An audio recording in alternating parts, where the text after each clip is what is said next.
السلام عليكم ورحمة الله وبركاته، أهلا بكم في فيديو جديد. بسرعة كده هتكلم عن ماتش الأهلي وغزل المحلة. النهارده الماتش الأهلي كالعادة لعب بنفس الخطة 3-4-3. لعبنا بكابتن محمد الشناوي، قدامه رامي ربيعة، مصطفى العش، كابتن محمد هاني. قدامه كان بيلعب ناحية الشمال كريم الدبيس. كان قدامه حسين الشحات، مروان عطية، كابتن عمرو السولية. كان قدامهم قفشة وإمام عاشور وجراديشار. المهم احنا تقريبا كده باختصار ومن غير اي لعبكه الخطه دي، الامكانيات اللي حاليا الموجوده مع الاصابات هي اصلا بتطبق غلط. مبدئيا كده احنا كلنا عارفين قفشه اصلا يا جدعان. مين اللي لعبه باك شمال؟ قفشه مين اللي لعبه وينج؟ قفشه مين اللي لعبه وينج؟ قفشه انا مش هاخد منه اي مردود غير لو لعبته مركز 8. مركز 8 بس، يا اما العبه حر بقى تحت راس الحرب. يا جدعان بكل الطرق بكل الطرق، كابتن عمرو السولية خلاص كبر. خلاص كبر. احنا باختصار الشوط الاول كنا بنلعب 9 ونص. 9 لعيبه ونص، بكلمك بامانه. انا الشوط الاول ما شفتش قفشه نهائي. باص غلط، ما بيقطعش كوره، ما بيباصيش صح، ما بيعملش اي عرضيه صح، ما بيعملش اي باص طولي صح. ياخد الكوره يلف يعمل اي حاجه، اي حاجه تتعمل في نص الملعب. المهم يلف كده ويعمل لك شويه دورانات وخلاص، بس كده. ادي اللي بيعمله. لا باص طولي صح، لا ضغط صح، لا ميس باص مثلا قصيره كده يلعبها صح. مفيش. ابيض، كله ابيض. عمرو السوليه 35 سنه، المردود البدني بتاعه حته عيل صغير ناشئ. خلاص هو اللونج باص بتاعه ما بقاش زي الاول. الميس باص العادي القريب تمام. الضغط بتاعه خلاص. احنا شفنا الكوره بتاعت الواد محمد بن شرقي ده باين او اسمه ايه مش فاكر، بتاع غزل المحله. الكوره بتتلعب اوت يا باشا عادي، اللاعب قام هو مفسحه. خلاص انا المردود البدني بتاع عمرو السوليه مش زي الاول، لازم اقتنع بكده. لازم اقتنع بكده. الشوط الاول احنا حرفيا بنلعب 9 ونص. 9 لعيبه ونص. عمرو السوليه بيزك معايا شويه. قفشه ده مش موجود. قفشه مش من ضمن الخطه اصلا، مش من ضمن اللعيبه اللي نزلت اصلا. من اول الماتش لاخر الماتش وهو مش من ضمن اللعيبه اللي نزلت. انا ما شفتهوش. انا بص عيني ما جاتش عليه بجد في اي كوره، غير انك انت يا باشا بتاخد الكوره تعمل لي ميس باص قصير وتبص بنفس اللعيب تشاور له تاني ان هو يبصيها لك. طب ماشي، وبعدين ما انت بترجع لورا. انت مش بتديني الاستحواذ مثلا. انت ما بتدينيش استحواذ.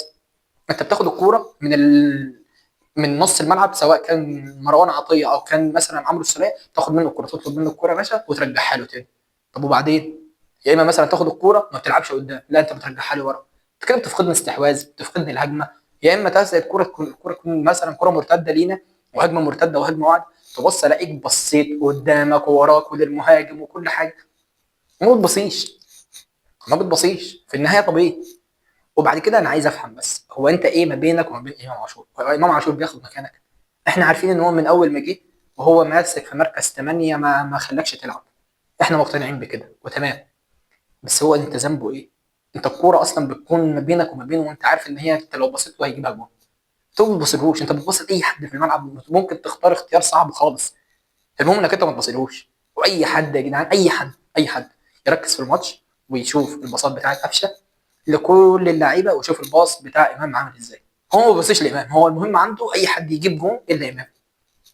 حتى برضه افتكرت اللقاء بتاعه لما طلع مع ابراهيم فايق، لما كان امام مكسر الدنيا خالص وقال لك ايه؟ انا احسن لعيب في مصر. يا باشا انت احسن لعيب في مصر بالكلام؟ بالكلام؟ ما هو انت مش احسن لعيب في مصر. هو كلام كده. فانت مش عارف ايه الحساسيه اللي ما بينك وما بينه. ما اعرفش انت متضايق عشان هو اخذ مكانك او الكلام ده كله، بس على حساب في الفرق. المهم خلص الشوط الاول بالعته الفني كله. بدا الشوط الثاني كنا رايقين بجد. كنا بنلعبها، مع ان انا كان نفسي في بدايه الشوط الثاني لازم قفشه يتغير وينزل مكانه عمر الساعي. كان لازم وينزل ويخرج كمان عمرو السوليه. يخرج عمرو السوليه وينزل مكانه عمر الساعي، ويخرج قفشه وينزل مكانه محمد عبد الله. بس ده ما حصلش. ايا كان حصل التبديلات. الشوط الثاني بدانا حلو، بدانا نلعب كويس، حصلت كام تبديله حلوه. الشوط الثاني عنوانه اللي كانوا بيلعبوا النهارده في الماتش كويس. الشناوي حراسه المرمى صد كورتين وهو اللي حافظ لنا على النتيجه ان احنا نفوز. الشناوي اول حاجه. تاني حد هو مفيش غير محمد هاني. محمد هاني بس. الثالث كان مروان عطيه وامام بس. دول اللي كانوا تحس ان هم ماسكين الكوره، بيعرفوا يطلعوا الكوره من رجلهم صح. امام يا جدعان بسم الله ما شاء الله، الله اكبر. الولد هداف الدوري. دي اول حاجه. تاني حاجه سجل بكل الوضعيات. اقسم بالله سجل بكله، ده براسه سجل، برجله اليمين سجل، برجله الشمال سجل، فاولات سجل. ماتش النهارده، هدف النهارده ده يدرس لك ان الولد بيشتغل على نفسه، الولد بيشتغل على نفسه جامد. الولد مش هو امكانياته حلوه، وكلنا متفقين ان امام احسن لاعب في مصر، امام احسن لاعب في مصر. من حركه اسبوع كده كان كابتن حلمي طولان، كان كابتن ابراهيم فايق، وكابتن حماد عبد اللطيف باين، ومش فاكر كان في اتنين اهلاويه مش فاكر هم مين. المهم كانوا بيتناقشوا بقى مين احسن لاعب في مصر.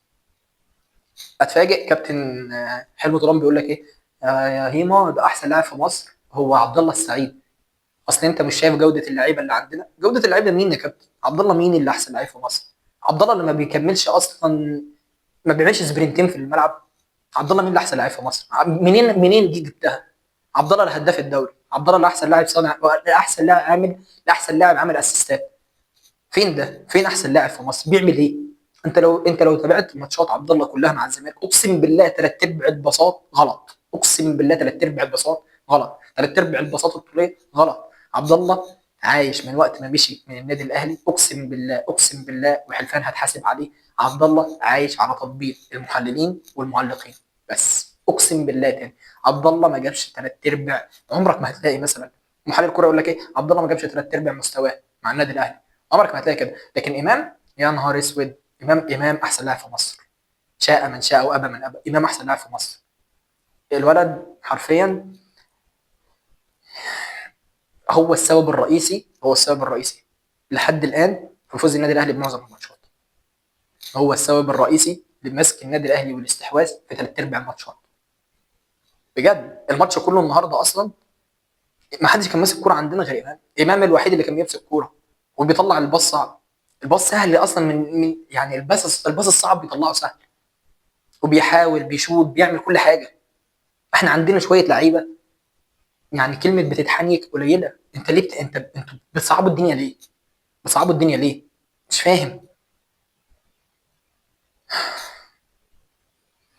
نقطه اخيره هتكلم فيها بخصوص حوار الحكام. احنا لحد امتى؟ لحد امتى هو ده الدوري الموجه؟ هو ده الدوري الموجه. كان برضو مع ابراهيم، مع كابتن ابراهيم فايق، كان واحد بيسمي نفسه على راي كابتن سيد، بيسمي نفسه ان هو ناقد رياضي. هقول لك ناقد رياضي منين؟ ناقد رياضي اقسم بالله انت ما تفهم حاجه في اي حاجه خالص. مع ان كابتن سيد ادهم له وقال لك الناس كانوا نقاد رياضيين وكانت بتفتح لهم القنوات بالساعات ويشتموا في كابتن خطيب، ويشتموا في انا شخصيا. هو كان بيدس اصلا احمد القدري وقتها، هو يوم الماتش ده. الدوري مين اللي موجه؟ الدوري الموجه طرد. هو دي طرد، دي طرد. طرد منين؟ اذا كان اصلا العش هو اللي سابق. طرد من وحي الخيال، طرد من وحي الخيال. اي نعم احنا فزنا، بس حرفيا الطرد ده كان ممكن ياثر على نتيجه المباراه. انا لو خسرت كنت هقول ظلموه بعدها. من هو طرد مش طرد.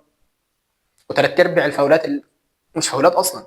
النهارده كان في بجد، كان في غل جامد في التحكيم. ما اعرفش هو الطرد ده بناء على ايه اصلا، ما تعرفش. طرد ازاي برضه ما تعرفش. طرد بناء على ايه برضه ما تعرفش. يعني اصلا انا كمدافع، انا اللي سابقك، انا اللي سابق المهاجم.